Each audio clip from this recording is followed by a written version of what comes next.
अस्सलाम वालेकुम ख़वातीन हज़रात, मैं हूं आपका मेज़बान सुमैर। तो आज के नए प्रोग्राम में हम आपको खुश आमदीद कहते हैं। दोस्तों, आज भी हमारे पास बहुत ज़बरदस्त किस्म की ख़बरें हैं, बहुत ज़बरदस्त किस्म की अपडेट्स हैं। लेकिन सबसे पहले हम बात करेंगे एक ऐसी एक्ट्रेस के बारे में जिन्होंने टीवी पर आकर कहा कि मेरा शोहर रात को रोज़ मेरे पाँव दबाता है, इसलिए मैं इसकी फर्माबरदार हूँ। इसकी बात सुनती हूँ क्योंकि वो रोज़ मेरे पाँव दबाता है, टांगे दबाता है। ये कहना उनके लिए मुसीबत बन गया। कैसे मुसीबत बन गया ये मैं आपको आगे चलकर बताता हूँ। थोड़ा सा आपको बैकग्राउंड बताऊं।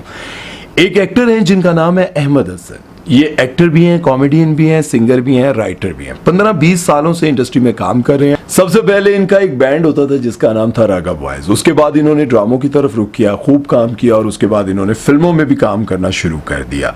रॉन्ग नंबर 2 में इन्होंने काम किया और चक्कर जैसी सुपरहिट फिल्म में ना सिर्फ एक्टिंग की बल्कि स्क्रिप्ट भी लिखा। इनकी वाइफ हैं जिनका नाम है नौशीन अहमद हसन। ये एक एक्ट्रेस थी जिस तरह से हुमायूं सईद ने सज्जल अली, सबूर अली और बेशुमार एक्ट्रेसेस को ड्रामा सीरियल महमूदाबाद की मलकाए में लॉन्च किया, उनमें ये भी शामिल थी। और बहुत सारी ऐसी एक्ट्रेसेस उसमें काम करने के बाद कामयाब हुई। इनके शोहर अहमद हसन और इन्होंने एक ड्रामे में काम किया, गालिबन उसका नाम था पिया का घर प्यारा लगे। वहां से इन दोनों की दोस्ती शुरू होती है और दोस्ती इतनी पक्की हो जाती है कि फौरन मंगनी फौरन ब्याह। लेकिन अचानक से वासे चौधरी के शो में ये दोनों मियाँ बीवी आते हैं और वासे चौधरी इनसे पूछते हैं कि कामयाब शादी का राज क्या है।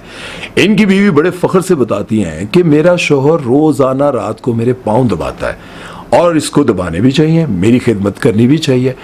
अब मियाँ भी आगे से ये कह रहे जी बिल्कुल बिल्कुल, मैं पाँव दबाता हूँ, मैं टांगे दबाता हूँ और उसके बाद मैं आराम करता हूँ।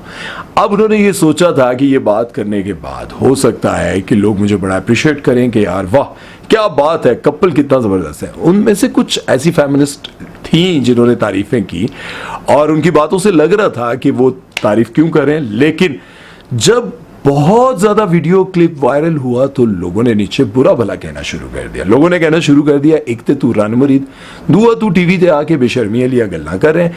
मतलब लोगों का ये कहना था कि अपने बेडरूम की बातें लोग ज़्यादातर व्लॉगर्स के बारे में बातें करते हैं लेकिन इन एक्टर्स के बारे में बात नहीं करते। लोग कहते हैं बीवियां दिखा दिखा कर कमाई की, बीवियां दिखाकर पैसा कमाया, बीवियों को दिखाते हैं, फैमिली व्लॉगर्स, इस पर बात होती रहती है। लेकिन जब कोई एक्ट्रेस आकर टीवी पर यह कहती है कि मेरा शोहर रात को मेरे पाँव दबाता है, मेरी टांगे दबाता है, तब हमारी जिंदगी में सुकून है या फिर हम इसलिए खुश हैं, ये बातें बहुत सारे लोगों को अच्छी लगती होंगी। लेकिन अपने बेडरूम की बातें आकर टीवी पर करना और फिर ऐसी बातें करना जिससे ये बात साबित हो कि आप रन मुरीद हैं, आप आगे से आप एक्सेप्ट भी कर रहे हैं।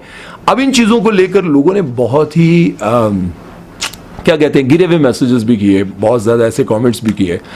मैं ये समझता हूँ कि चलें आप तनकीद करें लेकिन लिमिट में रहकर किया करें। जिस तरह से अब मैं रहने तो मैं नहीं पढ़ता क्योंकि मुझे लगता है कि लोग तो हद से ज़्यादा गुजर ही जाते हैं। अब कुछ लोगों ने ये भी लिखा कि ये होते हैं वो मतलबी शोहर जो लालच में आकर अपनी बीवी से पैसा बटोरने के लिए कुछ भी बोलने के लिए तैयार होते हैं, कुछ भी करने के लिए तैयार होते हैं। भाई वो लालच क्या करेगा बंदा, वो तो काम कर रहा है और बीवी घर पर होती है। खैर ये सारी चीजें देखने के बाद आप लोगों को क्या लगता है कि इस तरह की बातें आकर जब सोशल मीडिया पर कोई करता है या टीवी पर आकर करता है तो उसको इस तरह की तनकीद का सामना करना पड़ता है? क्या लोगों को तनकीद करनी चाहिए, नहीं करनी चाहिए? और साथ में मुझे ये भी बताएं, अगर ये लोग बात करते हैं इस पर तनकीद नहीं की जाती लेकिन फैमिली व्लॉगर्स पर बहुत ज़्यादा तनकीद की जाती है, आखिर वजह क्या है? जेलसी है या फिर राइट बात है? दोनों में से क्या मतलब देखें, कोई एक्टर अपनी बीवी के साथ ड्रामा करता है, वो किसी और के साथ हीरोइन आती है, उस पर कोई तनकीद नहीं की जाती, उसके लोग फैन होते हैं। लेकिन दूसरी तरफ फैमिली व्लॉगर्स को लोग गालियां देते हैं। यार मामला की है, तुसी मैनू दसो दाल च कुछ काला है या पूरी दी पूरी दाल ही काली है? ये तुसी मैनू कमेंट सेक्शन में लाजमी दसना है। चलते हैं नेक्स्ट खबर की तरफ और बात करते हैं जी एक ऐसी एक्ट्रेस के बारे में जिनको ना तो ज्यादा काम मिला ना इतनी शोहरत मिली, लेकिन बाहर जाने के बाद मतलब पाकिस्तान में तो वो बोल्ड कपड़े पहनती हैं, लेकिन जब हमारी एक्ट्रेसेस को बाहर का वीजा मिल जाता है, बैरून मुल्क जाने का मौका मिल जाता है, तो मुझे समझ नहीं आती कि ये इतने नंगेपन पर क्यों उतर आती हैं। जिस तरह से आप लोगों ने देखा होगा कि हमारे मुल्क में क्रिकेटर्स कमेंटेटर आती हैं बाहर से, किसी और मुल्क से आती हैं, गोरियां आती हैं, वो शलवार कमीज पहनती हैं।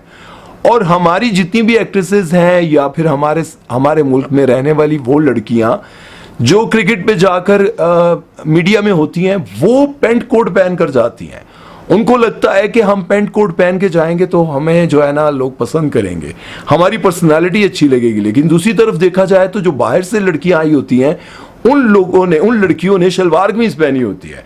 तो बड़ी अजीब सी बात लगती है कि वहां से आने के बाद गोरियों को ये बताया जाता है कि वहां पे तुमने ऐसे गंदे वल्गर कपड़े नहीं पहने, लेकिन हमारी बाहर जाकर ऐसे वल्गर कपड़े पहनती है, उनको लगता है कि हम अच्छी लगेंगी। एक एक्ट्रेस है जिनका नाम है माही बलोच, ड्रामों में कहीं ना कहीं नजर आती रहती हैं, लेकिन छोटे मोटे किरदार होते हैं, कोई बड़े किरदार नहीं होते। लेकिन इनको जो असल पहचान मिली वो मिली है तमाशा सीजन 3 से। अब तमाशा सीजन 3 के बाद जब इनको पहचान मिली, लोग इनको पहचानने लगे और ये खासी मुंहफट भी हैं, मतलब बहुत ज्यादा बोल देती हैं कुछ भी, और उसके साथ इनकी ड्रेसिंग भी काफी बोल्ड, और उसके बाद जो है ये किसी को बख्शती नहीं है, क्योंकि तमाशा सीजन 3 में इनके काफी तमाशे भी लोगों ने देखे। अभी ये कुछ दिन पहले वेकेशंस पर बाहर गई हुई, और वहां जाने के बाद जो इन्होंने अपनी तस्वीरें लगाई उनको देखते हुए लोगों को इंतहाई गुस्सा आया। उनको लोग जाहिर है जो फॉलो करते हैं, जो आपको वाह वाह लिखते हैं कितनी खूबसूरत हो, और मैं इन एक्ट्रेसेस से मिलता रहता हूँ अक्सर, इनसे नहीं मैं औरों की बात, वो कहती हैं यार एक तस्वीर के ऊपर लाख ऐसे कमेंट्स आ जाते हैं कि मैं तुमसे शादी करना चाहता हूँ, तुम रहती कहाँ हो, मैं तुम्हारा खर्चा उठाना चाहता हूँ। और सिर्फ पाकिस्तान से नहीं, दुबई से, कुवैत से, अमेरिका से, कनाडा से, पता नहीं कितने अरबपति लोग, उनकी प्रोफाइल जाके चेक की जाती है तो पता चलता है वाकई मालदार बंदा है। वो कहता है कि बस एक बार बात कर लो यार, मैं तुम्हारे पर पैसा लुटाने के लिए तैयार हूं। ऐसे भी लोग होते हैं। अब बात यहां पर यह है कि जिस वक्त हमारी ये एक्ट्रेसेस बाहर जाती हैं तो वेकेशंस पर, तुम ये अपनी तहजीब क्यों भूल जाती हैं? अब इन्होंने बाहर जाने के बाद जो तस्वीरें लगाई, जो चीजें लगाई, उसको देखने के बाद तो मुझे समझ नहीं आता। अब सिर्फ ये माही बलोच ही नहीं है, इकरा अजीज गई थी, उन पर भी तनकीद हुई। नौशीन शाह गई, उनके कपड़ों को देखकर उस वक्त भी लोगों को बुरा लगा। उसके बाद माहिरा खान और बेशुमार ऐसी एक्ट्रेसेस हैं, जब बाहर जाती हैं तो भाई पता नहीं क्या हो जाता है। बाहर वाले कहते हैं, डंडे मारते हैं और कहते हैं कि इस तरह के कपड़े पहनो। भाई कब उन्होंने कहा है कि यहाँ आने के बाद तुम हमारी तरह के कपड़े पहनो? वो लोग शायद इतने नहीं पहनते होंगे जब हमारे पाकिस्तानी जाके जिस तरह के कपड़े पहनते हैं। एनीवेज, मुझे जब इस तरह की चीजें मैं आप सबके सामने लेकर आता हूं तो उसका मकसद सिर्फ ये होता है कि जो लड़कियां इनको फॉलो कर रही होती हैं, मैं सिर्फ उनको ये बताना चाहता हूं कि ये जिंदगी नहीं है। अल्लाह की कसम ये जिंदगी नहीं है। अगर आपको ये लगता है ना कि यार ये जो कुछ हम देख रहे हैं इन एक्ट्रेसेस को, और उन्हीं को देखते हुए जब वो अपने माँ बाप से लड़ पड़ती हैं, भाइयों से लड़ पड़ती हैं, जब भाई उनको कहता है कि दुपट्टा करो सर पे, जब भाई उनको कहता है कि अपने आप को कवर्ड रखो, जब भाई की गैरत इस बात को गवारा नहीं करती कि मेरी बहन इस तरह के लिबास पहन कर जाए बाहर मेरे साथ बाइक पर बैठी हो, कि 10 लड़के और पीछे लगे हो, तो भाई जब मना करता है तो ऐसी बहनों जो इनको फॉलो करती हैं उनको लगता है कि यार ये मेरा भाई बेवकूफ है, पागल है, मेरा दुश्मन है, और फिर वो अपने बाप भाइयों से जान छुड़ाने की कोशिश करती हैं। इसलिए मैं ये वीडियोस बनाता हूं और आप लोगों को बताता हूं कि यार यकीन जानो ये जिंदगी नहीं है। इनके क्या, जो बहुत सारी एक्ट्रेसेस जब इनके साथ मिलना होता है, इनके साथ पॉडकास्ट करते हैं, जब इनसे मुलाकातें होती हैं, कसम खुदा की कहते हैं कि बाबा नाराज हैं, भैया बात नहीं करते, फलां नहीं करते। बस क्यों, कैसे करेंगे यार, कैसे बर्दाश्त करेंगे? बहरहाल इस बारे में अपनी राय जरूर दीजिएगा। चलते हैं नेक्स्ट खबर की तरफ और बात करते हैं जी अलीज़े शाह के बारे में। अलीज़े शाह ने कहा है जी कि मुझे बहुत ज्यादा धमकियां आ रही हैं, मुझे कत्ल करने की धमकियां आ रही हैं अननोन नंबर से, बहुत सारी बातें और बहुत सारी कॉल्स मुझे आ रही हैं। मैं आपको ज़रा बताता हूँ। उनका एक मामला हुआ था, एक लड़ाई हुई थी, पुरानी लड़ाई हुई थी मीनसा मलिक के साथ। अब वो कहती हैं जो मीसनी है ना, मीसनी, जिसने दुनिया को ये नहीं बताया कि मेरी गलती थी। और बड़ा ज़बरदस्त अलीज़े शाह ने इस बार जवाब देते हुए कहा कि मैं कोई गांधी जी तो हूँ नहीं कि कोई लड़की मेरे मुंह पर थप्पड़ मारे और मैं अगला दूसरा गाल अपना आगे कर दूं कि मारो। ठीक है, मैं गांधी जी नहीं हूं, अगर कोई मुझे थप्पड़ मारेगा तो जूते भी वो खाएगी।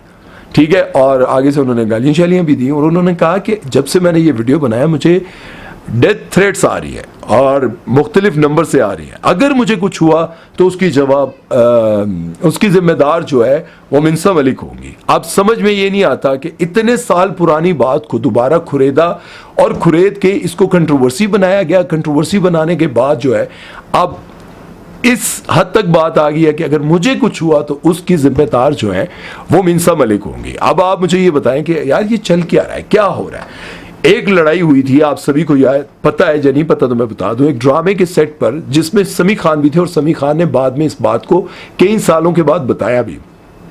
लड़ाई ये होती है कि ये अलीजे जो है, अलीजे शाह सिगरेट पीते हुए फेंकती हैं, वो मिन्सा मलिक के ऊपर जाके गिरता है।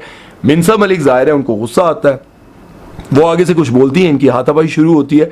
हाथापाई शुरू होती है तो अलीजे जो है वो चप्पल उतार के अपना उनको मारना शुरू कर देती हैं। उस पर क्या होता है, मिन्सा मलिक एफआईआर कटवाती हैं और साथ में जो प्रोडक्शन हाउस है वो भी अलीजे पर एफआईआर कटवाते हैं कि इन्होंने हमारे कैमरे तोड़े हैं, हमारे ये किया वो किया सारा चीज।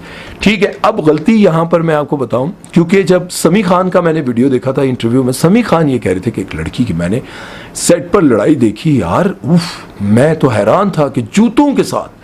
तो जूतों की जब बात आई तो समझ आ गई कि अलीजे वाली जो लड़ाई थी वो। अब उस ड्रामे का नाम मुझे अभी याद नहीं आ रहा, लेकिन मुझे याद आएगा तो मैं लगा दूंगा उसका। ठीक है, तो अब ये सारी लड़ाई इतनी ज़्यादा बढ़ती जा रही है, मुझे समझ ये नहीं आ रही कि पहले तो अलीजे ने कहा कि मैं अपना सोशल मीडिया छोड़ रही हूँ, मैं लोगों की ट्रोलिंग से तंग आ चुकी हूँ, उनके कपड़ों पर उनकी बातों पर ट्रोलिंग होती रही, सारा कुछ होता रहा। अब वो ये सारे पोल खोलने लग गई हैं दोबारा से सोशल मीडिया पर आकर। मुझे समझ नहीं आ रहा कि आखिर ये सब कुछ क्यों हो रहा है। मुझे यूँ लगता है कि अनकरीब यहाँ पर कोई एक बार फिर से हंगामा होने लगा, लेकिन लोगों ने ये कहना शुरू कर दिया कि ये सस्ती शोहरत के चक्कर है। ये जब बंदे को पता चलता है ना कि मैं खबरों से हट रही हूँ तो मुझे खबरों में रहना है, तो बस फिर मुझे ये सब कुछ करना है।